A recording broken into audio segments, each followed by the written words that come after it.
So Jay, I've been following the news about this WeWork bankruptcy that this company filed, and so I want to, definitely get your thoughts on that. We know companies file for bankruptcy, but looking at this particular model, but then also some other things. One, it says that the CEO is still worth $1.7 billion outside of the company's filing bankruptcy, and he seems to be doing just fine, and that him and his wife just bought a new house in Miami. So, yeah. So what's your take on, this company filing bankruptcy? Oh man, I think that it's not a take for me. It's just, bankruptcy has been put there for you to avoid, paying your debts.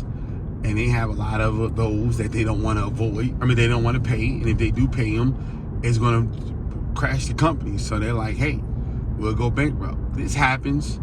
Nobody expected it to happen with WeWork. But again, I think this is still spillover from the pandemic.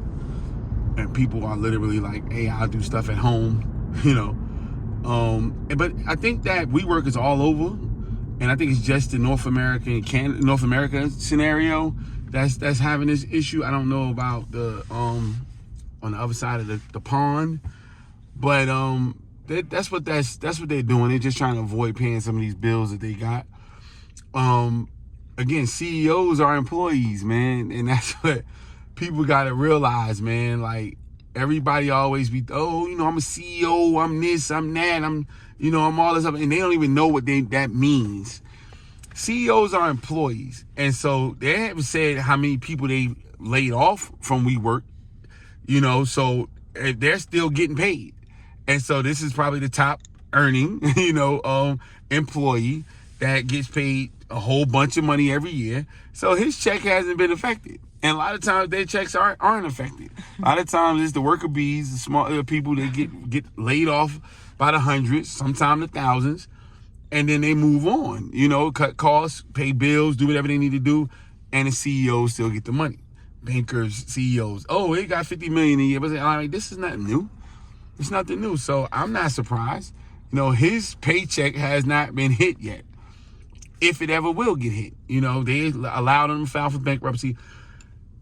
Their stock went down to $1.55. This is prior to today. I didn't catch it for today, but I watched Hertz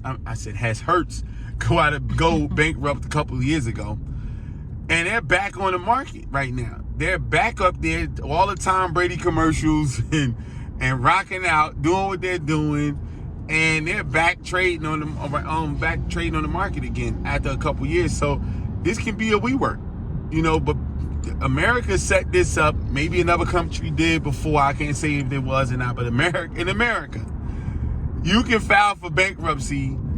That's legal for you to do to avoid paying some debts and move on and do what you need and run your business like nothing ever happened.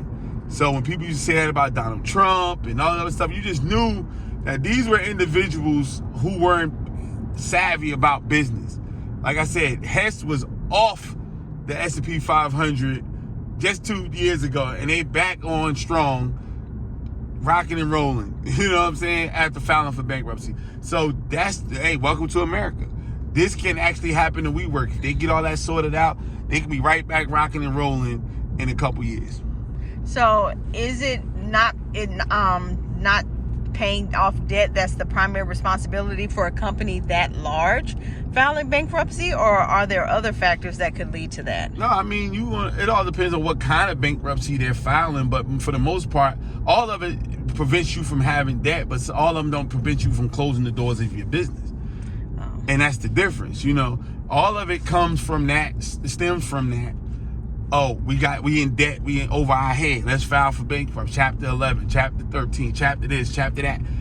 You go through all that. This is not a bankruptcy post, but at the end of the day, you can file what you need to file for your specific situation. But a lot of them, you can have those situations where you can file that and still go on with your business after those debts and everything is sorted out. Some things you don't have to pay. Sometimes you get on payment arrangements, all that stuff. But then you can go right back on, and first quarter next year, WeWork can explode. It can explode first quarter 2025. Who knows? but they don't have, obviously they're not saying that they're closing their doors. I know people personally that have big businesses in WeWork. Now, they've lost a couple big businesses that I know of too, but I know some nice sized businesses that, you know, over millions of dollars that they gross in annual, well, quarterly. They gross in millions in a quarter that actually are based in WeWork, and nobody's talking about leaving. So obviously business hasn't shut down as of yet. So they get this behind the scenes debt situation sorted out. You just never know who they're going to land in 2024. They might get a global company to move all of their stuff into WeWorks in multiple places around the country and change the whole thing in their balance sheet. Who knows?